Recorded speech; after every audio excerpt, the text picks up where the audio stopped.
How's it going, Blamers? And welcome back to Blame It on Mel. Today's conversation is heavy and needed. My guest grew up in a deeply religious family where abuse was protected and silence was expected. This episode is about breaking cycles and naming the truth. Silence doesn't heal trauma, it deepens it. And survivors shouldn't have to carry pain that was never theirs. Welcome, Michelle. Thanks for being here with me. Hey, thank you so much. I'm honored. I'm excited. Thank you. And you're coming all the way from Belize, right? Yes, yeah. We're in Belize at the house, so I apologize if you hear golf cart noise or anything weird outside. But yeah, it's had to get out of the cold, had to get into some warmer weather. So I love that place. It's my favorite. Like, they don't really have cars, right? Like, everybody gets around on golf carts. I just love it. Golf carts, or you're just barefoot walking, and that's the best. Well, fabulous, because I am freezing. I think it's 20 degrees today, just so you know. So you're in a much better place than I am. 78 here and sunny, so you should have flew here. You should have done it here. Seriously, if I knew that was an option, I would have done it. Yeah, it definitely would be nice. Okay, let's start at the beginning. You grew up Mormon, surprise, surprise. Yep. Long Mormon history. I'm a Browning granddaughter. I don't think there's anybody in my entire, nuclear family that wasn't Mormon. Grandparents, aunts, uncles, cousins, everybody. In Utah, my grandpa and my grandma on my dad's side were from Wyoming, migrated to Utah. My mom's parents grew up in Utah. From the time I was little, that's all I knew was, going to church, you dress a certain way, you speak a certain way, you have to look a certain way, act a certain way. And then, like you said, it's, it's the protection, the silence. You don't talk about anything that could, be perceived as anything that could be negative, whether it's coffee, whether it's clothing choices, whether it's, it didn't matter. Grew up in that. My mom left the church actually when she was kind of freshly 18 and came back to it, married another, LDS, obviously, came back to it. We went to church when we were little. I was out of it for a little while, enough to kind of see what normal life was like, to practice my critical thinking skills and really figure out. When you were younger or when you were older? When I was younger. So okay. I went to church, baby, toddler, just probably until I was, I don't know, maybe 8-ish, 9-ish, left for a little while. Missionaries came knocking at the door. They come after you. They find out where you're living and they find you. So ended up going back, was doing like the youth group, stuff. Yeah. So you did get baptized, right? At 8? Got baptized. Well, I didn't get baptized then. I actually got baptized at 12. So I must have been kind of out of it at that 8-year-old, phase. And I'll forever remember the missionaries that baptized me, my brother and my next door neighbor, because they were hitting on her and she was 12, 13. Like, it was a little weird. But normally you're baptized by your dad, right? Yeah. However, my parents got divorced. I had a Mormon stepdad. But it was kind of up and down as far as like really going to church regularly. We didn't have like a normal household. So I, kind of more started going back when my friend was like, yeah, we can go. The missionaries are here. They're cute. They're like these California surfer, missionary guys, 12, 13. I think she was 13. I was 12. So got baptized. And then when I started attending more of the functions, I started having these issues with girls saying, oh, well, she's shaving her legs and I think she's doing this. And there was a boy that one of them liked that liked me. And so the rumor mill started and she's smoking and she's kissing boys and she's doing these things. I had no idea they were saying these things about me until I got only because you were shaving your legs. Yep. So was that like a rule? Were you not allowed to shave your legs? Apparently this was in Arizona. So okay. When my mom divorced, she moved to Arizona. So we were in a ward in Arizona. Okay. So you were in Utah first, right? Yep. Okay. Yep. And then where in Utah? Orem. Okay. So right in the heart of it. I mean, Orem and Provo is right in the thick of it. That's BYU. That is the heart of Mormonism. Yeah. Yep. So, I just got called into the bishop's office. I'm 12 years old and started being asked all the weird questions. Are you shaving your legs? He Um, asked you if you were shaving your legs? even asked me if I sat in the tub to shave or if I stood in the shower to shave. The Why do you think he was asking you that? um I really do think that they're so comfortable in the position that they're in, being in a private room with kids and young adults and young teens, that they don't really realize, I think, that it's inappropriate. They're so used to this is such a long ingrained thing with the bishops, with the church, with these meetings with kids. So was that like a kind of like a unwritten kind of church culture rule that you couldn't shave your legs until you were a certain age? I didn't think so, but because it was something that was talked about specifically around me, then I thought, okay, well, it must be. Well, and then why was, well, and it had to have been something if the bishop was asking you if you were shaving your Yeah. legs at 12 Oh, years old. you just triggered a memory. He did say something about that a girl shaving her legs above the knee is only if you are sexually active. And so he wanted to know if I was shaving above the knee because that's for male comfort or something. And I remember sitting there being completely shocked, like sweating, like feeling sick, like I don't understand why I'm being told this. The only person I ever had a conversation with about shaving my legs was my mother. And I just thought it was a normal rite of passage. You know, you're going into your teen years. You shouldn't be wearing shorts that short, but to me, I was just, this is just part of what you do. And then he started asking me questions about boys, if I was kissing boys, that other people were telling him that I was, that they were telling him that I was smoking cigarettes. These girls were telling him that I was being promiscuous. He asked me every question under the sun. Had I kissed a boy? Had I had a boy's tongue in my mouth? Just point blank, had somebody touched me over my clothing, under my clothing. And I sat there and I was like, you know what? I'm out.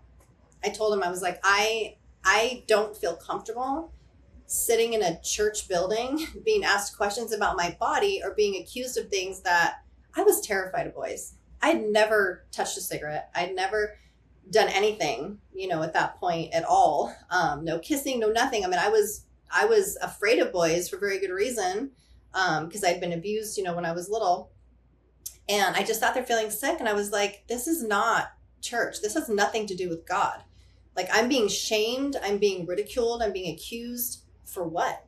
For what? Because a girl doesn't like that a Mormon boy likes me and not her. And now it was just one of the most uncomfortable things that I'd experienced. And so I told the bishop, I said, I want my name taken off your roster of Mormon names. I don't want to be part of this church anymore. So you said this at 12 years old. That is so courageous and so bold because do you think that other 12-year-olds would be able to do that? um, I mean, maybe, maybe not. I feel like it triggered something in me because I had not. It was really soon after that happened that I told my mom about the abuse that I endured when I was little. So it must have triggered something to where it was an older white man. He was probably 60, and I think it was the first time since I had been a kid where I was put in that position where I was face to face with somebody that I felt so uncomfortable with. And I think the other part of it is at that age, you're kind of getting into that like moody preteen, I wanted to fight back against those girls in a way where I was like, you're not going to call me names. You're not going to, kind of pigeonhole me into this like weird, I don't know, like it just felt like I was not even on the same planet. It just felt, I think part of that was just the distance that I had had for a few years from the church. And then getting baptized and starting to hang out with these kids who had been been in the church for all these years, just going through all the processes. It was shocking to me. It was shocking. I still went to church with my grandparents. If I was hanging out with friends on the weekends, I went to church with them. I still kind of was in the mix, but And was your mom going to church at this point? Was she active? she went probably once a month. And then she just stopped going. So she had left the church and then kind of left again. And I think for me, because of the way that I grew up, I had a lot of just neglect and, abandonment, all that. I think I was just looking for people to be with, things to do, wanting to feel connected and wanting to feel like I was a part of something. And so I was just busying myself with activities, and that was the easiest thing to get connected with. It was something that, my mom was, when she was young, my grandparents on her side, my maternal grandparents were amazing. The way they treated me made me feel loved, made me feel, so I thought, well, it can't be that bad because they're these amazing people. But after growing up and really looking back, I'm like, the church robbed my grandparents of their whole lives. They did nothing but just zone in, like microscope. Everything was for the church, everything. Tithing every month, baptisms for the dead. They spent more time on church activities and projects and things that they were called to do than they did with their own kids, especially I would say like my mom. Both of her brothers, both of my uncles are still active. They're amazing people, amazing husbands, great dads. I mean, they're just phenomenal people. They're still active, and I respect that. Maybe they didn't have the same experiences that I did. But I think when you were just born into it and you're raised into it, it's hard to look outside of anything other than that. So when you speak about neglect and abandonment when you were younger, what are you referring to? It's so much. I was left alone a lot, no babysitters. I was left as a teenager, to find some place to live, and parents moved away kind of thing. What? Wait, Yeah, you need to go more into detail with that. Yeah.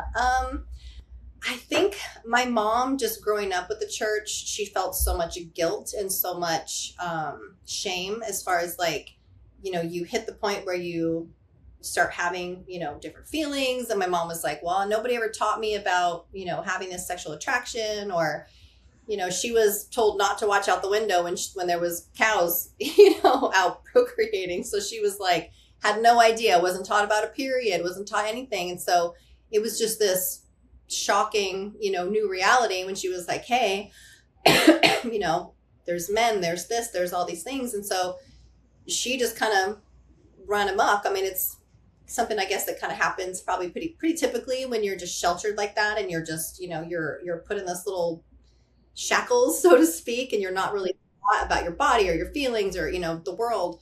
And so she was a little wild. My dad went super wild. Drugs, women, didn't really have much to do with my dad when I was growing up. I saw him a handful of times. Christmas, I'd travel back and forth to California. But he was in California just living it up, and I didn't really know him. So I got taken away from my mom. She had mental health issues, had suicide attempts. My little brother and I were just kind of left to fend for ourselves. So how old were you when this happened? Just a freshman. So you were taken away from your mom and then placed where? They found out we had a dad in California, so we were shipped out there. They didn't know he was a drug addict. They didn't know he was abusive. They didn't know any of the circumstances. They just knew that he was a biological dad, and he said, yeah, I'll take the kids. So we ended up out there, and I ended up basically living like, not allowed to hang out with friends, got my legs slammed in car doors, watched him beat his girlfriend, watched him do drugs. Horrible. How did your leg get slammed in a car door? I was late coming home from either cheer practice or track, and I left my purse in my locker. And he had a shop that was 10, 15 minutes away from my high school. So every day I walked back, and a boy happened to be walking me back to the shop. And I realized I left my purse in my locker. So I was like, gotta go get it. Went back. I was maybe 10, 15 minutes late. And my dad came screeching up in his car, like a minute and a half walk from the shop, screaming, yelling at the guy, telling me to get in the car. The whole drive back, he's just accusing me. Where were you? What were you doing? I'm like, it's literally been 10 minutes. And of course I'm a, 15-year-old girl. So I'm like, what's your problem? But it's still respectful because I was afraid of him. And he just would not take my answer. I was like, I literally left my purse in my locker. I went back to get it. He's like, well, I don't know why you have this boy walking you. What were you doing? Where were you? I'm going to ask you one more time. And he's, just yelling at me. So we pull into the shop. He gets out, I open the door, I go to get out, and he just walks right in front of the door and kind of stops me, blocks me, and he's like, I want to know where you were. And I was like, I already told you. Do you want me to lie to you? Like, I don't know what you want me to say. And he just slammed the door on my legs. It bounced back. He slammed it again. I pulled myself back into the car, curled up into a ball, and just laid there. And he shut the door, went back to work. I had black and blue rings around my legs for weeks. And I actually had gone back to see my mom in the summer in Arizona. She had been doing better, was stable.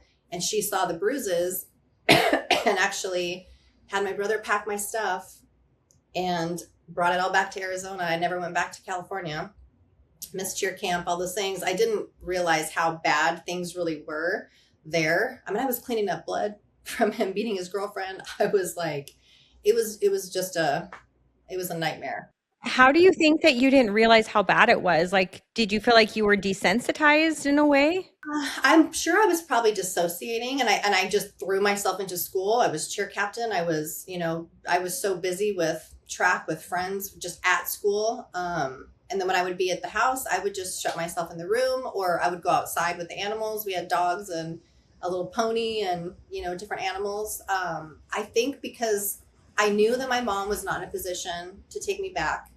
I knew that, she was really struggling. I didn't have anywhere else to go. And we had already been threatened with foster care. So I was like, I'm not going to have my little brother split up from me or be with people that I don't know. So I felt like it was still a safer situation than strangers. I don't know. I really don't. I feel like looking back now and just remembering all of the fighting, every time that I would see him hit her, every time that something would happen, there was just so much control and so much. I didn't realize at first that he was on drugs. I didn't realize it until, later. Actually, I found some in his bathroom, and that's when it really started kind of clicking for me. But I think I just probably spent a lot of time just checked out, focusing on what I could, what I could kind of control. And just since birth, I've always just been like a happy, joyous, positive, loving person. And so I had that to fall back on, and I had good friends at school. Otherwise, I don't know. I think I just spent a lot of time just toughing it out, really just toughing it out. Yeah, that sounds awful. So when your mom went to, you said, did she go to rehab? Is that what she went to then? She was in like a behavioral health facility, so kind of like partial, maybe rehab. And then the rest was just, more mental health. She got stable. I moved back with her, and it really wasn't that long after she left. Had a And new young was boyfriend. she still remarried at this point, or what age were you when your parents got divorced? So my mom and dad, biological dad, got divorced when I was 3. We moved from Okay. Utah, or from we were in Wyoming, just our little family. We moved back to Utah, or my mom did with us kids. I have 2 brothers. Stayed with my grandparents, her parents, for a little while, and then she moved to Arizona soon after. Married my stepdad when I was probably 5, 4 or 5, Okay. and then they split when I was in 8th grade. So she was Okay. on her own when I was a freshman. Like, we moved to this little apartment, and that's when things really got bad for her. That's when we were moved, with my dad. So was it kind of after the divorce, that's when everything for her, after her second divorce, that everything kind of went downhill? Yeah, I think she had spent so much time just running away from the guilt growing up at the church, how she was made to feel about being like the only kid, the black sheep, away from the Mormon family. She got into just some, I don't know, not so great stuff. She was a total gym rat. So she was like, all my high school, guy friends were like, your mom's so hot. She was just living her life, doing her thing, partying. And unfortunately, it just kind of, left me to figure it out on my own, which in some ways, I mean, yeah, it's horrible, but I can look back and realize like the resilience that I built, the strength that I built just through all of that. I had no idea. I had no idea really what that was going to do for me as far as like my future, because there's nothing I can't get through. I mean, it's unfortunate because I ended up divorced a couple of times, really had to fight my way through life and figure out exactly where I fit and, what my life was supposed to be like and what was real and what wasn't. I fell into some, abusive situations, not physically, because that I would have, like, after living through that and seeing that, no, it definitely, I would never have allowed anything like that. But I did allow, the psychological, emotional abuse, controlling, situations.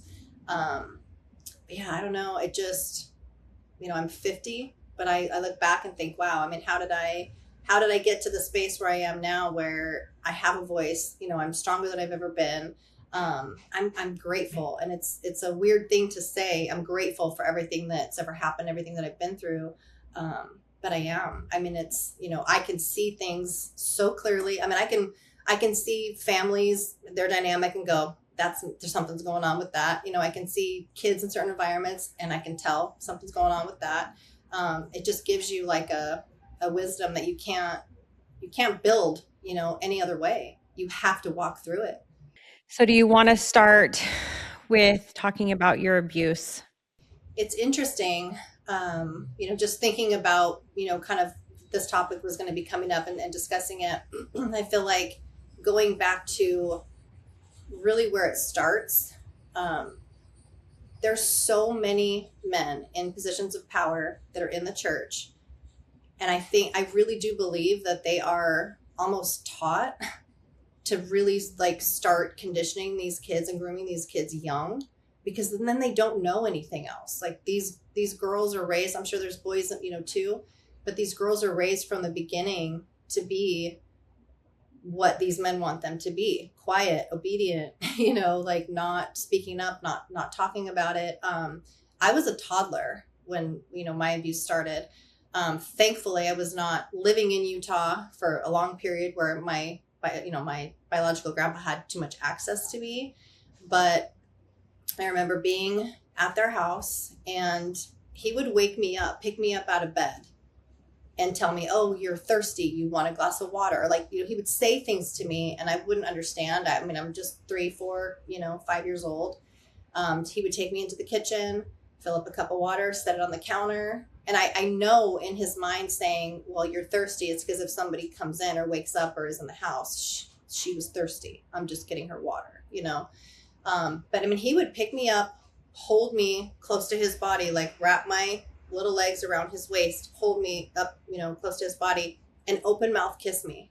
Like put his tongue in my mouth and kiss me. He would whisper in my ear, asking me questions, like touch me over my clothing, ask me if it felt good. I'm like, I was silent because I had no idea what was happening. I mean, as a little kid, you're not sexualized. You don't understand why somebody would ask you questions like that. You don't understand why somebody would put their tongue in your mouth. And then you're, a 7, 8, 9, 10-year-old sitting in church in primary and you're being taught, don't kiss boys because you want to be pure. You want your husband to be the first person to kiss you. And I'm learning all these things as I'm growing up and I'm thinking, why this isn't, I can't, make sense of this because this has already happened to me. And I knew deep down that something was wrong, obviously, but you don't know when you're that little. When you're a toddler, you can't have any type of clarity, with those things. He would pick me up out of my bed, take me downstairs. I can't even say my bed, but the bed that I was in, in their house, take me downstairs into the garage. Because you were staying the night there, you were not with your parents. Right. So I would be dropped off there. And I think one of the strongest memories that I have of not being protected when I actually did kind of fight for myself in a way, being that little, was we went to visit my dad. He dropped us off there, which is weird because we never saw him. So why would he drop us off and then just leave? But he dropped us off there and I was afraid. And so the previous time that I was there, something had happened and I was afraid. And I remember begging him, like a little tiny kid, please don't leave me here. I sat on his foot, grabbed around his leg, held on for dear life to his jeans, begging him, crying, please don't leave me here, sobbing, like, just begging him. And he was like kind of shaking me off, like, you'll be fine. You're with grandma and grandpa. So when you were dropped off, were you dropped off with your little brother as well, or was he not born yet? No, I was dropped off with my little brother as well. Yeah, and I remember protecting him at different times where even a couple years older, if he wasn't feeling good, and my grandpa's like, "Oh, well, I'll let you go lay down in the back room. I'll take you in there and let you take a nap." And I remember I would be like, I wouldn't say anything. I was still afraid to like say something to him. But I would walk down that hallway and I would watch. I would stand there with my arms crossed and make sure that I would just stand guard at the door. He'd put him to bed and my grandpa would go out, but I would stand guard at the door, like nobody's getting by, this door. And I think it's easier to know, it's easier to find that fight and to feel that anger and to feel that, want to protect somebody when it's somebody else. And I think as kids, I think that happens too. When it's just you and you think it's just you, you don't recognize or realize that other people are being abused or that it's happening to somebody else. Kids always internalize it because you can't make sense of it. And you really do think that it's just you. You think you're singled out, and it's just so full of shame that you don't want to talk about it. You don't understand it. You don't know how to bring it up or what to even say. And then I've always felt that it's similar to, like, if you have a dog in your family, you just love this dog and everybody just loves this dog and they're your family dog and the dog bites you. You kind of want to hide it because you're like, well, I don't want my mom to like get rid of the dog, or like you feel like you're protecting the dog. That's part of your family. And I feel like it's a similar dynamic. It's a similar feeling when it's someone in your family who is causing the abuse, because what am I going to do? Have them remove my grandma's husband? I mean, that's a family member. That's somebody who is like my aunts, my uncles, like my dad. That's his dad. You can't make sense of it. So Were you thinking all of these things at a young age? Like, if I tell were you thinking about everything that was at stake for you, like splitting apart the family? This is going to cause some sort of like, bad feelings. Like, were you worried about all of those things? I think when I was really, really young, I think I was just trying to block it out, because I didn't understand. And I think what actually happened was I was in kindergarten at school, and they had some company come in talking about, good touch and bad touch. And they had these people dressed in these bear costumes, adult bear and a little bear. And the adult bear put his hand on the little bear where he shouldn't. And the little bear was like, that's not okay. And they were teaching. This was in kindergarten? Kindergarten, yes. Is this public school, or is this a private charter school? It was public school during library in Arizona. And I remember sitting there, and the first thing that I think this was the first time that I realized that there was something bigger going on other than just, I didn't understand what was happening. I sat there and I remember looking around. This was like this big circle time with all these, little kids looking around, and I felt like everybody was staring at me. I was like, everybody knows. Like, I felt like it registered to me that this is wrong. Now I knew that something had happened to me that was wrong. And now I'm supposed to tell. And I was looking around and I'm like, I'm sure I was probably beet red. Like, I'm sure I was just sitting there, just little teenage, not teenage, little like kindergarten me, just sitting there, just beet red. Like, everybody knows, I'm watching it play out right in front of me and looking around, and nobody else is acting like it's, anything. So I was like, oh my gosh. And then I think it just, as the years went by, I didn't tell until I was 12. As the years went by, I think that's when the thoughts started to connect. And that's when I started to really think about, why am I not wanting to say anything? And I've always recognized like patterns with feelings and thinking. And like when those two don't correlate, when you're feeling something and you're thinking something and you just can't make those mesh, that there's a problem. There's something that's much deeper than, you can really handle on your own. That's what I would tell myself. And so, yeah, I mean, I just remember feeling like, well, if I say something,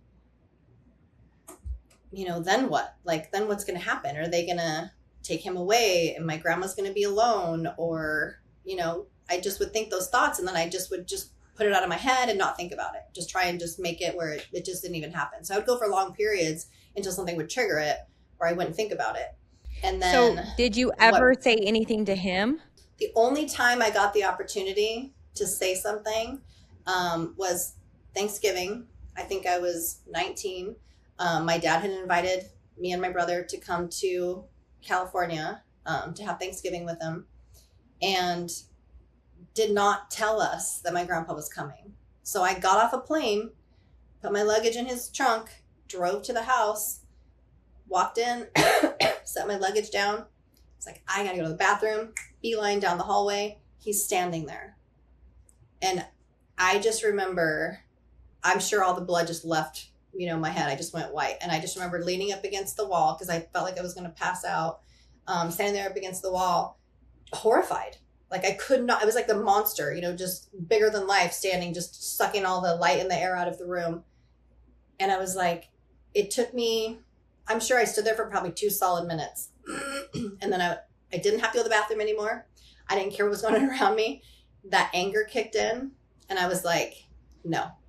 He walked past me and I just leaned up against the wall as tight as I could. And as soon as he got past me, I went around the other side of the hallway, came back out, grabbed my suitcase, told my dad, I cannot believe you would put me in this position. I'm not staying here. I am taking my bag. I'm putting it in the car. I will be out there waiting for you. Take me back to the airport. I was livid. Went back, got in the car, sat down, and it was the same car. Because at this point, your dad had known. He knew. Yep, he knew. So why do you think he would do that? Because I think that he thought in his mind that there was some part of it that maybe was because I was so little, that maybe I was exaggerating it, or because his dad was telling him that's not really what happened. I mean, he denied it until he was on his deathbed. And then he begged me to come to his bedside so he could apologize to me. I said, no, you can live with that. You don't get to wait until you're, ready to die, especially after all of your, Mormon living, or your Mormon beliefs, that you have to live all these certain ways, like your garments and your, your underwear didn't save you. You don't get to wait until you're ready to pass away to ask somebody for forgiveness or to admit something that's been decades, waiting for you to acknowledge or to, Didn't you say that he was a bishop as well? Yes. Yep. Yeah. So he was a bishop. And when I did get the chance to say something to him, when I went and sat in the car, he came up and was like, yeah, I know why you don't want to be here. I'm sure you have a boyfriend back home that you miss. And I was like, no, you know exactly why I don't want to be here. I was like, you're disgusting. You're a pedophile. I mean, I just went off, told him everything in his face. And I was like, when you die, I'm going to spit in your face. I'm going to tell everybody that it's there, to say goodbye to you and warn you exactly, who you are and what you did and all that.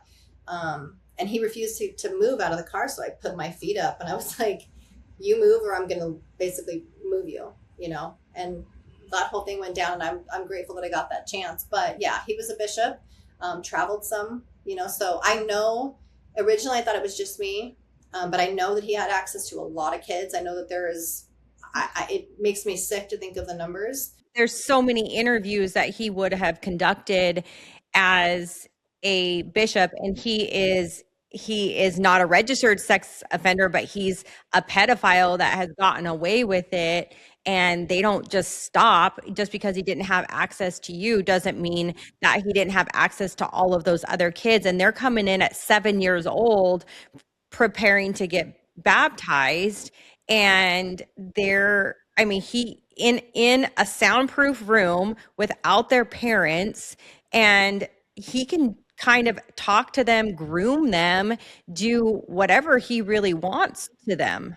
The way his personality was, he was charming, he was funny, he would really make you feel like you wanted to be around him, and he'd be like the life of the party, so to speak. And he had so many different little like physical jokes, and just his demeanor, like he would make you feel so comfortable around him, so I know, not only do I know that he had just unlimited access, to all of these kids in the ward, other churches, he traveled a lot. But once I spoke up and I opened my mouth and I really started beating down the doors of the rest of my family and saying, look, like, I'm not being heard. It's one thing to speak up and say, hey, this happened to me. But it's another thing when you just feel like it's just, it's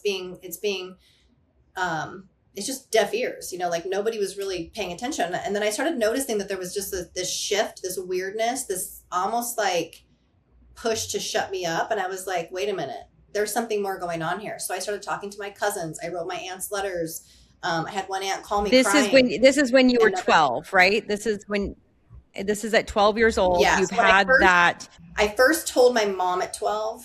Um, my mom was like ready to get in her car with a gun and just drive to Utah. And I was like, you can't do that.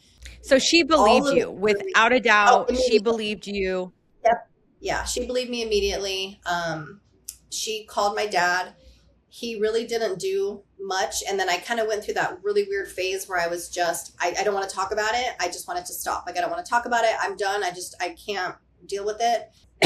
I was babysitting a girl whose cousin was doing something to her. And so that's how it kind of triggered me to talk about it, was that it was happening to somebody else. And I had to go tell her mom and make sure that she was not in danger anymore. And my mom's like, why are you so upset about this? Like, you were acting like this is your kid. Like, you're way too involved with this.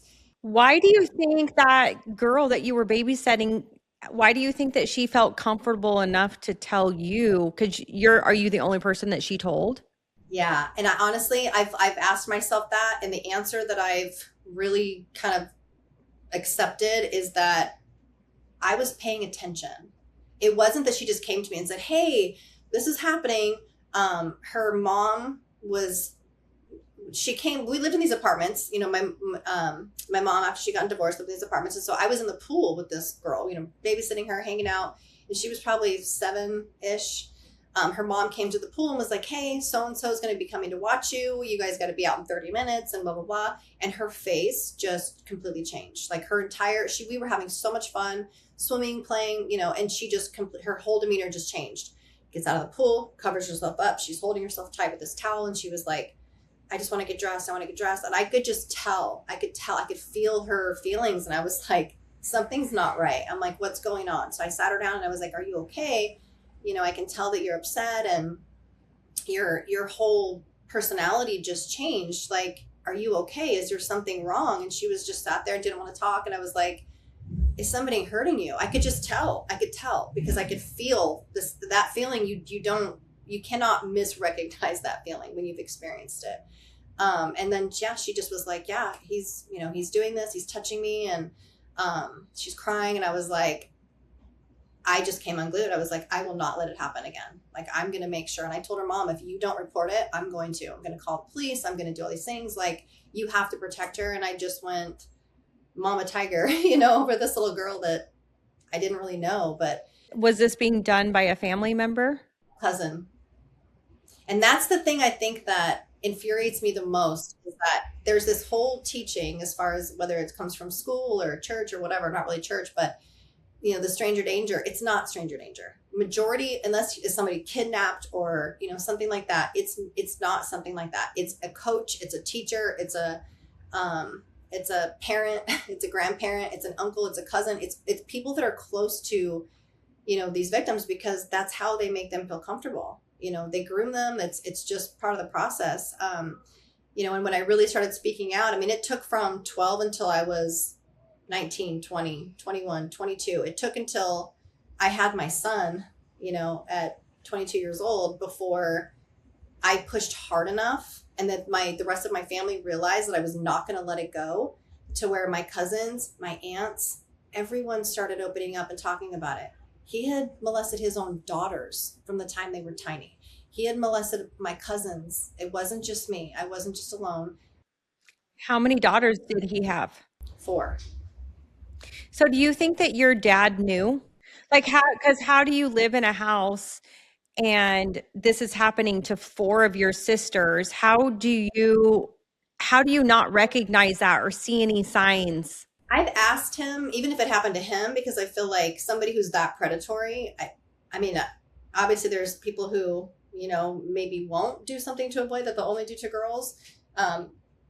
He never said that he remembered anything happening to him, but there were certain things that he said he remembered when he was little, about like seeing something through a window, or that somebody said he wasn't allowed to change a certain baby's diaper. Like, there was certain things that he recognized or realized. He has said that there's a lot of things that he really hasn't talked to me about, yet.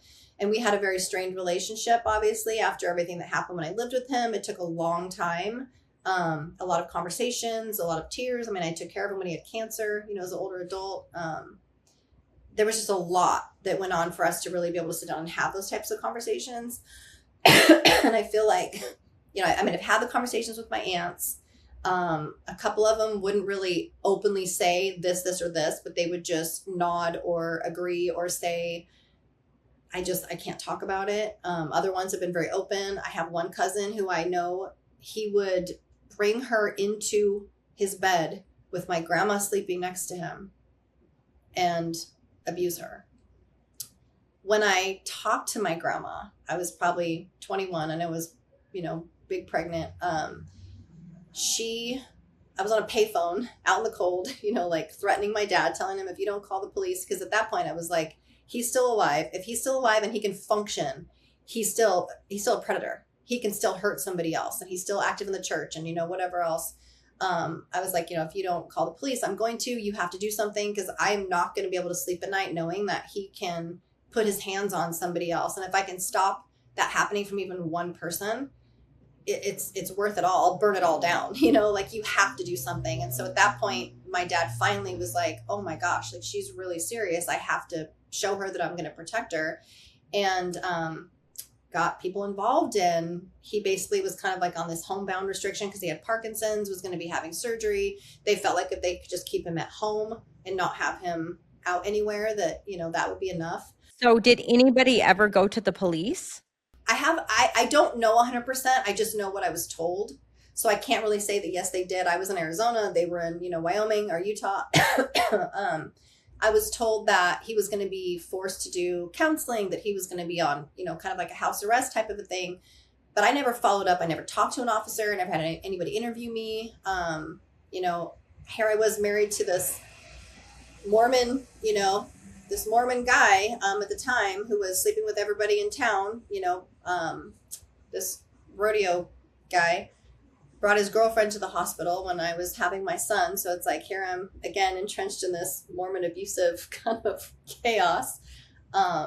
It's so sad to think back and think like the patterns and the way that women are taught to be quiet, to be obedient, to be, all of these things. It's like, we just put up and shut up, and we just put on the, the happy face, and there's this nice Mormon guy. Even when you're not living it from the time that you're tiny all the way up into adulthood, and you're just in it, sporadically, it still has that impact where it's like, you only feel like you're being good or you're being a good person if you are living, this way, if you are obedient to what, they've taught you. And it's like, I always knew I was a good person. I always felt, like I was a good person inside. I never had weird, evil thoughts, or I just was like a loving, kind, caring, compassionate, if anything, overly empathetic, person. But girls are just taught to be that way. I feel like every single girl that's in the church, whether they experience sexual abuse or not, they are absolutely groomed. You're groomed to shut up, put up, deal with whatever. But I am a firm believer that the sexual abuse that goes on in the church is so much more rampant than anybody has any idea. Well, also because even your grandpa, that's not documented. That's not documented with any sort of police reports or anything, because it might be from other families and other kids, because he was kind of moved around a little bit, and those things happen when, things are reported. But during that time, it wouldn't have mattered. If it had been reported, it would have stayed within the church. But wouldn't he have gone to jail if it was reported to the police? I don't think so.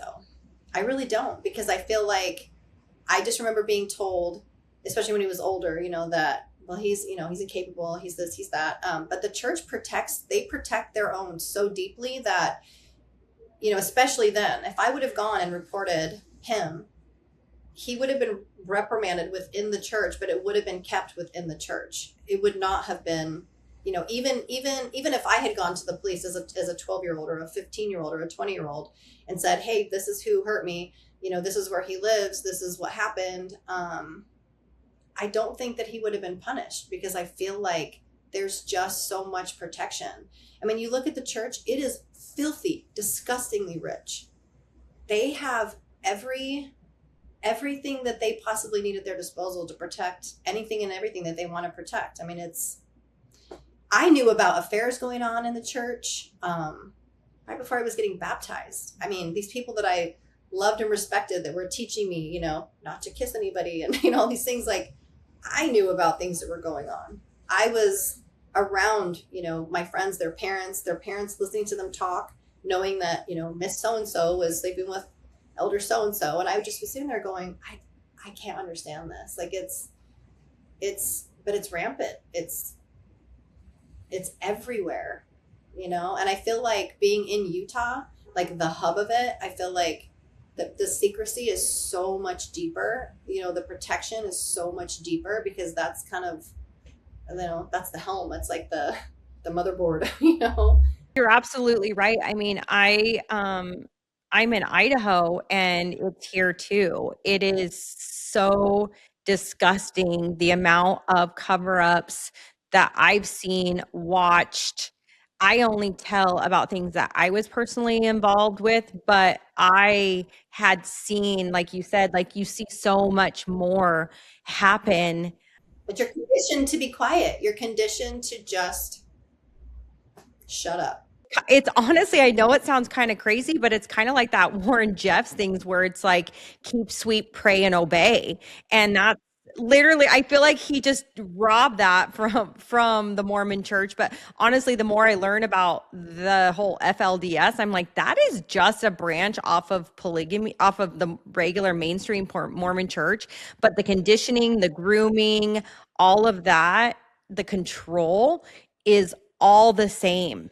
It's all, they do every single thing the same except for the polygamy and what they have to dress. Like that, everything else is the same. Look how hard it is for these women who do get out of that. It's terrifying for them to go out in the world, because they feel like, look at all this secular evil. Like, it is terrifying to have to sit and do all the critical thinking and then realize I've been brainwashed. What's real? Like, how do you, to come to terms with what's real? But it's not just in the polygamy, the offsets, the branches of the church like that. It's kind of similar when you're in the church. I mean, my mom left the church and she was just like, gosh, like, I mean, her own mother told her, I'd rather you were 6 foot under than that you weren't, not an active member of the church. My mom gave my grandma a coffee cup as a gift. And it didn't even have anything coffee related on it. And more would have been used for like a soup bowl or something. But because it could have been interpreted as a coffee cup, like my grandma took it downstairs, hid it behind her dried fruit, like all her food storage, because she was so afraid. She wanted to get rid of it because of course I would offend my mom, but she was so afraid that somebody in the neighborhood or somebody from the church was going to stop by for, home evening or whatever and see it and think that she was a coffee drinker. It was mortifying. And I think, oh man, I mean, growing up like that, you can't even express a feeling or express a thought without being shamed. My mom got pregnant right out of high school. My dad and my mom. And my mom would not let her have like a regular wedding. She made them get married in her living room, and she had to wear a red ribbon on her dress. Like the Scarlet Letter. Yes, she was mortified. She didn't want anybody to know. It was like secret wedding. They got married in that way.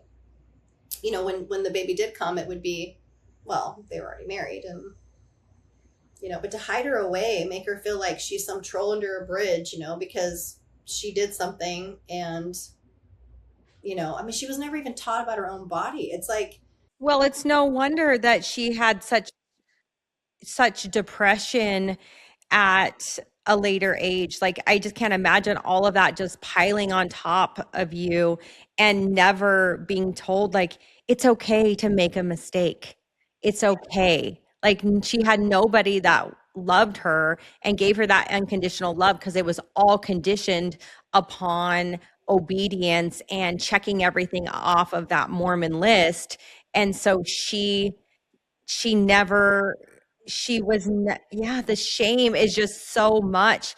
And it truly, I cannot tell you how many messages that I get of people that have such depression and have thoughts of suicide. And it's, I mean, Ashley Buckner that was on, she said it just the astronomical amount of suicides that are tied to the Mormon religion that is just shoved under the rug and it's not reported. They say it's because of something else, and it's not. It's because that purity culture is so heavy and it's too much. It is too much for these young children to carry when their brains are not developed. And most of them, like, did you watch at all the Secret Lives of Mormon Wives? A little bit, yeah, a little bit. Not too So much because I was like, oh, but yeah. in this last finale, almost every single one of the girls there had been sexually abused. And one of the dads had also admitted to it. And I just think about it, like, they all live in the heart of Utah, right? Like, and it is it really is, like, you're right, where it is so rampant in the Mormon church because the Mormon church has it set up like that. It has these kids that are groomed from a very young age, and there is access to these young children and asking them questions that are not appropriate. Pushback or questions from parents. And that's the thing. I Well, and you're taught to obey, right? Like, I even think about you and your grandpa, like, there was probably never a time where you thought when this was happening that you could say no. no, it was, you're literally taught to be quiet, be obedient, all those things. And then when something happens like that, you can't make sense that you really can't put it into a word where you're thinking, oh, there's something wrong. Somebody's doing something bad to me. Even after you saw that with the teddy bears in kindergarten, you're like, no, like, this is wrong. You knew it. At that point, you were like, this is wrong. What he's doing, they say you're not supposed to be touched like this. These teddy bears, kindergarten, and you still never were able to say, like, no to him. Because what happens is you internalize it. Every kid will internalize it. I've never met, and I've talked to so many people who have been in and out of the church, who have been, experienced sexual abuse, especially by the hand of a family member. You internalize it. I've not met one person who has not. You internalize it because you can't understand why somebody would make that decision. You almost feel like there's something wrong with you. Like, and you don't ever feel, every single person I've ever talked to has felt the same and saying, like, I felt like I was the only one, So what happens is now you carry the responsibility that if something happens to this person, if this person goes to jail, if everybody thinks bad of this person, if this person gets removed from your family, now their family doesn't have a dad, it's because of you, and that's just something that just keeps being perpetrated. So not only are you carrying the shame of being sexually abused, especially, like in my situation, by my own grandpa. I did not have a grandpa relationship. I have friends who love their grandpas. Like, they are just, they've been raised with them, and they are like their hero. They talk about them and they have pictures of them everywhere. And they're just like, my grandpa was like the light of my life, and, just was the most amazing person, closer to their grandpa than they were their own dad, or, and I sit there and I'm like, I don't even know what that would be like. I mean, I was around my other grandpa and he was funny and amazing and whatever, but I couldn't get close to him because I was afraid, even though I had no reason to be. I wasn't around him, that much. So I didn't get the chance to really, like, bond in that way. I know I would have been safe with him. But between him, my dad, I mean, I look at the conversations that I've had with my dad, the shame, the guilt. He shoved himself into drugs and women because he was like, wow, I had no idea, that this is what life could be like. And going out and even just having a little bit of fun. I mean, him and my mom getting pregnant at the end of high school, like, the shame that was put on them. I mean, he just took off. His escape from all that was just to numb himself. Drugs, women, didn't raise his kids. I mean, he was, other than, the few years that we lived there, He was also probably suffering the same effects of that purity culture, really. I mean, and so this was a way for him where he's like, I'm never going to be obedient. I'm never going to fit into this box that I am supposed to fit in. yeah, he felt like there was something wrong with him.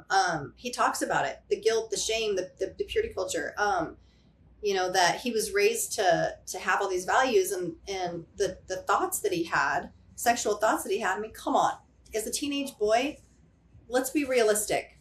There's a reason why we're born with, the feelings that we have when we hit a certain age, when we hit puberty. There's a reason why the human body, goes through those things. But he was taught that he was just as guilty as if he had, committed adultery, if he had thoughts about something or whatever. So he felt so much shame and so much guilt just for the thoughts that he was having. He couldn't go talk to his parents. He didn't have anybody to talk to say, hey, why am I feeling this? It was just shame, shame, shame. And so he went off the deep end. My mom went off the deep end. And it's interesting to me because they both have siblings that are still so deeply, embedded into the church and family gatherings. My cousin and I would go to, my aunts, all of our family's there. It's Thanksgiving. We're full blown 35, 40 years old, and they will sit around and be like, oh, father, he was the best dad. And they're praying, they're talking about, our grandpa, like he was this saint. And both her and I are sitting looking at each other. Wait, and these are the daughters that were daughters. molested? Yep. And so it just goes to show you, when you're taught from a young age that this is normal, it's accepted. When you're groomed from a young age, it's accepted. One of my aunts, as an adult woman, when her husband went out of town, her own father, hey, if you need me to take care of you while he's gone, let me know. That's the kind of sickness that my dad and his, siblings grew up with. It just continues. So that's why I say, like, if somebody has the ability, if you have hands you can use and feet that you can walk with, like, you're still a threat. Did you notice, so like those daughters that were abused, they had to have had daughters, right? And So some of them married men who abused their daughters. did you ever really? Did you ever notice if they would allow their daughters to stay at grandpa's house? Well, because I lived so far away, I didn't have a lot of that viewer access to really see kind of what was going on. But certain family reunions or certain times that I would be around, I did notice like the discomfort. I did notice, I've been told other certain things about other people in the family who've maybe acted in weird ways. But the stories that I have been told that did happen, with my cousins, with my aunts, I mean, nothing was off limits. Nothing was off limits. My one cousin, I really just hate even using like just strong words. But he abused her until she started her period. Because once she started her period, well, now she's fertile and now she can get pregnant. So now go back to the younger, ones. But I know that there's so much more that, well, I'll probably never find out as far as what really happened, with all them growing up. But to show up at church, you would have thought they were the perfect, beautiful Mormon family. I mean, if I could show you pictures, you would just be like, there's no way. You would never in a million years think, and I think when it starts that young. Well, I don't think that there's a look. I don't think that a predator has a look or a personality. I don't think that you always get that creepy feeling because they can be these people that are just so charismatic and you would never guess. And that's just it. Especially when it comes to church, that there's an automatic. Your mom knew him, but she believed you.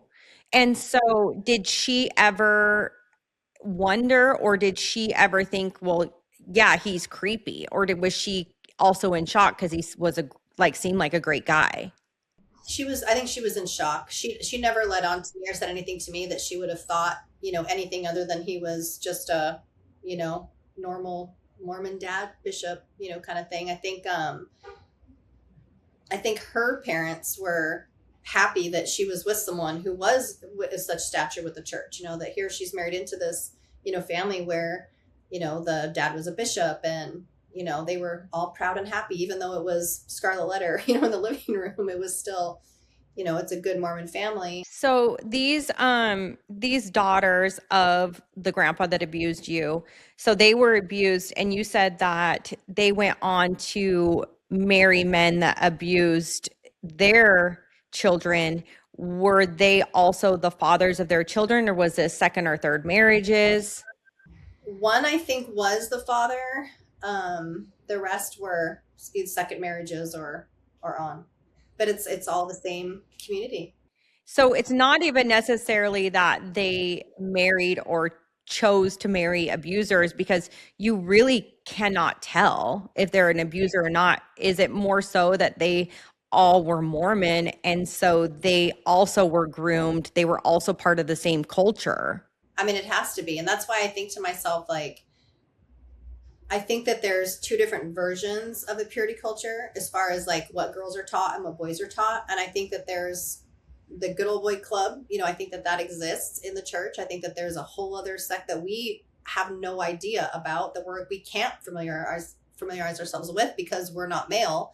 I think that there's a lot of known things, conversations, protection, just like there is with anything else, any other church, any other, you know, culture or community, that it's just accepted. It's accepted. I mean, Hollywood, everything. It's all one big kind of good old boys club. But church, just there's something about church that just requires everybody to have this sick level of trust that you feel bad if you're questioning somebody who is in this high position with the Lord, like you're questioning it. I don't know. I mean, I know that a couple of my aunts were not happy that I was talking about things, and I know it was opening up things for them, but it's like, should I have to feel shamed that I'm opening my mouth and that I'm defending myself and that I'm speaking the truth and saying what happened and I'm standing up for other people in our family? I shouldn't feel shamed, and I shouldn't be made to feel like I'm doing something wrong by using my voice. I mean, I went to therapy when I was like 19, and my therapist said, "You're too self-aware. There's nothing I can do to help you. Like, you already have your shit together, so to speak." Back in therapy at 48, 49, really processing through all of these things and realizing that I couldn't even do like the humming exercises because it made me feel so scared, or like would make me cry. Like, I was like, she's like, "You need to learn to use your voice." Like, I used it, and then I would clam up and use it and clam up, and I go through this process through life, realizing when something would happen, my first response is to cut it off and just stay in that controlled kind of situation, because it would just trigger me, and it would take so much. And then it was like, okay, now I got to use my voice again. And now I'm finally at that point where it's like nothing could control me if they tried. Nothing could shut me up if they tried, because I have a right to stand up for myself. I have a right to speak on, what's happened. I have a right to speak on things that I've experienced, things that I see, things that I know. And unfortunately, the church is a cesspool of abuse. It is, and it's protected. It's absolutely protected. I have a couple friends, and one of my friends in particular, she was abused by her cousin, and she told her mom, and they did believe her. However, like, they went to the bishop, and and the bishop took care of it, right?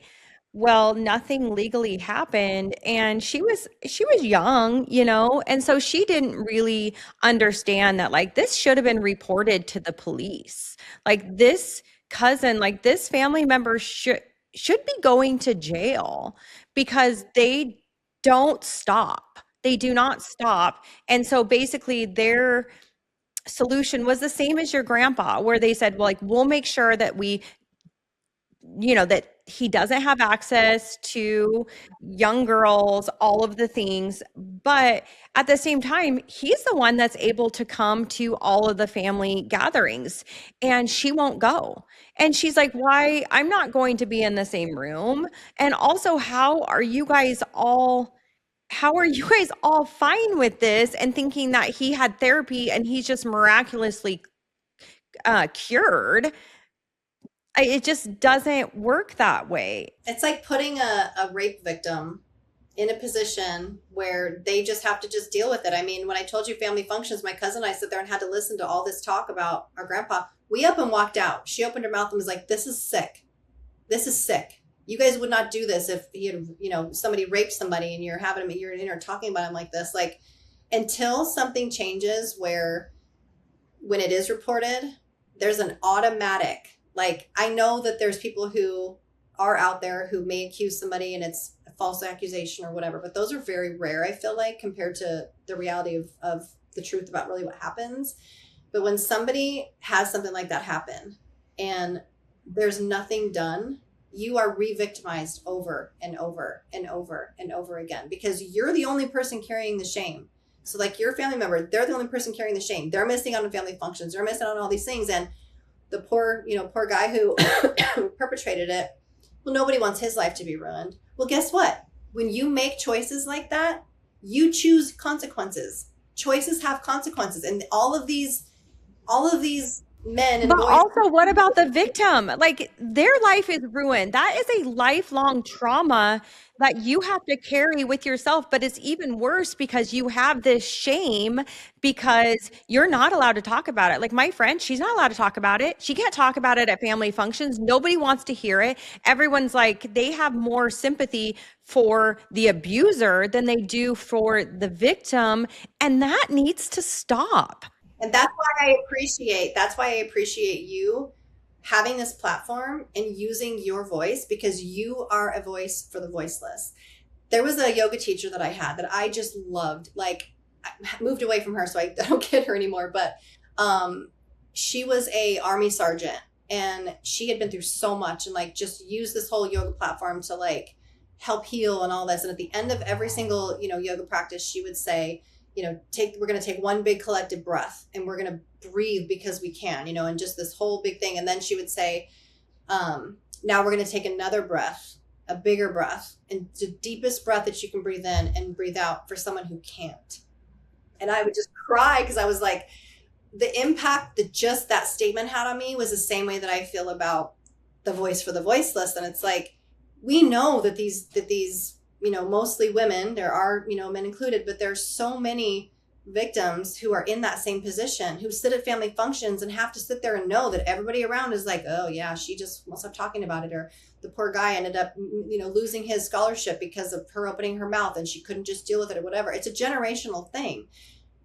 Every single person who has gone through something like this deserves to have a voice. And I will sit in rooms now, and if something's happening or something's going on, or I'm with family members and they want to start sitting here talking about my grandpa like he was some saint, I understand they had different, that they may have had different like experiences with him, right? As a dad or as a whatever, or there could be somebody who wasn't harmed by him at all that had great experiences with him. I'm not going to sit and talk about your rapist in front of you because I understand how demeaning and re-victimizing that is. I don't care who this person is to you.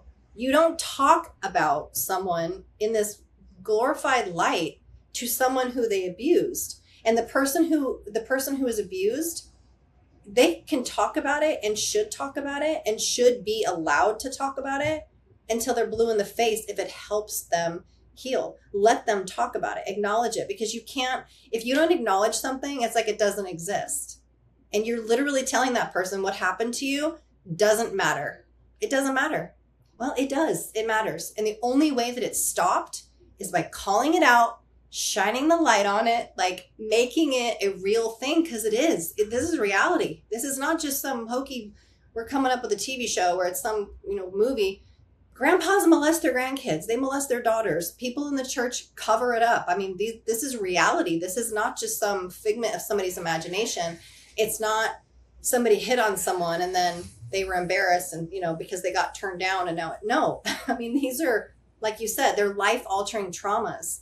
I mean, I've had a few divorces behind me. I've had a life of army crawling through the mud with so many things, and I feel like, and had those things not happened to me, where would I be? But also, do you feel as though if that didn't happen to you, you wouldn't have gone through those things? True. Yeah. I mean, I wouldn't have built, who I am. I wouldn't have the resilience. I wouldn't have the strength. I wouldn't have all of these, but But you are lucky you are not the norm. You have to realize that is that you are not the norm. You are able to be a voice for those that are weaker, but for you to have the courage that you've had, even at 12 years old, for you to tell the bishop, like, absolutely not, I'm done. You don't get to ask me those questions. Remove my records from this church. Fuck you. Like, most people are not able to be courageous like that. You were able to be courageous. Like, what do you have to say to those that don't have that courage that you have? I would say they can find it, because I've been one of those people who was on the verge of wanting to end my life. I've been in that darkness. I've been in that position where I felt like I had, not only was I weak, like weak in mind, weak in spirit, weak in body. I mean, weak in body for sure. I mean, I've had 40 surgeries. Like, I've been through it.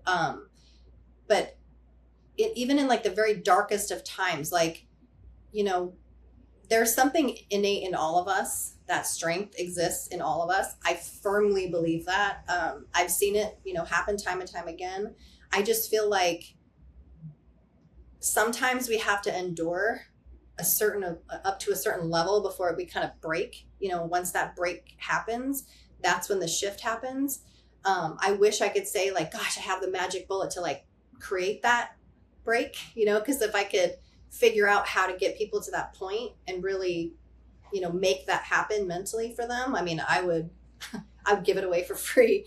But there's something that just happens. There is a shift that happens. And I feel like everybody has a certain level in life that they just have to get to. You have to experience enough things. You have to meet enough people. There just has to be something that happens that just makes that shift. But once it happens, it happens. I mean, I was very lucky that I was young, when I did open my mouth. And I do think a lot of that was because I saw a lot of strength in my mom, like leaving the church, standing up to her parents. Even with all the battles that she went through, mental health, everything else, she's still just she cries at commercials, she cries over animals. Like, she's still just a kind-hearted, loving, sweet, amazing, person. And I think to myself, what if I had grown up with all of those layers? Like, I had some, right?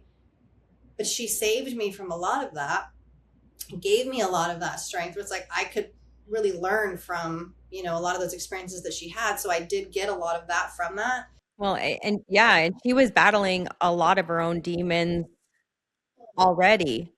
I mean, being born into just like a regular type of a life, right? Like, you're in Chicago or, whatever, and you live a normal life. Your parents have a beer and you're hanging out. Your mom's having coffee in the morning and there's no judgment. Everybody's just cool. Like, did you see so-and-so's new bikini? How cute. Normal, right? Um, you don't have all these weird ideas that it's like, well, you're asking for it if you're showing your shoulders, or, like, Yeah, or even told that you're not allowed to masturbate when guess what? Everyone does it. It just happens. You go through puberty. Nobody teaches us, nobody tells us how to masturbate. We just do it. It's a natural, it's honestly like as natural as having sex, like honestly. And you are told you cannot do that. Don't touch your body. Do not do that. Don't even look at it. don't defile yourself and don't defile somebody else. Like, everything is. But it's like, yeah, but it's like if you were never told that and you just, because I was never told that. I grew up as I was a convert at 19. So Oh, nobody had those you conversations didn't with grow up me. Mormon?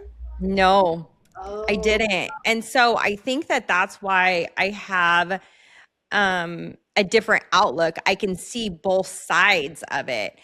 But I was in the church for 22 years.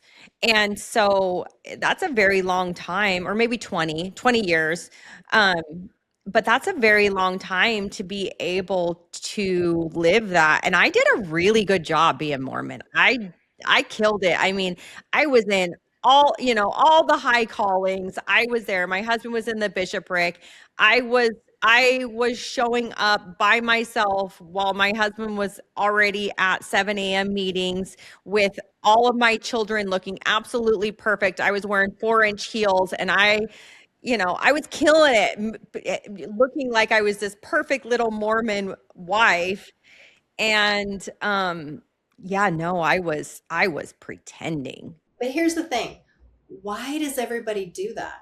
Because you have this promise of connection. You have this promise of this eternal, not just eternal family, but when you are in a position where your church is your family, right? It's connection. Like as humans, we thrive on human connection. And so you have this promise of this just constant connectivity. And then you're idolized, right? You're in this position where not only you have that, but you're like this prominent connector now, right? Like you have the ability to bring all these people together and do all these things. The reason for addictions, lack of connection. The reason for, promiscuity, lack of connection. I mean, it's, we as humans, we need connection. We thrive on connection. And so all those things are used against us. It's why cults happen. It's why abuse is so rampant. It's why all these things happen. Because it's like, everybody wants to feel like they're important. Everybody wants to feel like they matter. And so you gravitate toward whatever that is. Gangs. That's how gangs end up starting. Kids who don't have, families, and they feel like they're wanted, by that. And so the church has a perfect way of doing that with this promise of it being eternal. And, you can be so good and you can do everything right. And, you have this like beautiful, amazing, family, and pay your tithing. I mean, my parents were paying tithing, and when my brother needed braces, church paid for it. Something happened, church helped out. They paid for it. So in every single way, like you have all of these, it's like puppetry. You have all these strings, tied to you. You need financial help, church is there. You just pay your tithing before you pay anything else. Don't eat, pay your tithing before anything else. Well, but that establishes control, because then you're relying, it's no different than the welfare system, because then you are reliant upon the church. So you have to do whatever they tell you to do in order to get that assistance. Yeah. And it controls your behavior, because if you're not behaving the way you're supposed to be behaving, people are going to find out. And what's going to happen? You're going to be excommunicated. You're going to be burned at the stake because you didn't wear your garments, or you kissed a boy, or you shaved your legs, before you were 12. I mean, well, I didn't realize you couldn't shave them above the knee. All right, blamers, that's another shot of truth with no chaser. If you made it this far, I love you for it. If you're offended, it's probably because it hit home. Make sure you hit follow so you don't miss the next episode. Share this one with your friends, your ex, your therapist, whoever needs to hear it, and tag me at Blame It On Mel so I can see who's taking the blame with me. Until next time, keep it real, keep it raw, and if all else fails, just blame Mel.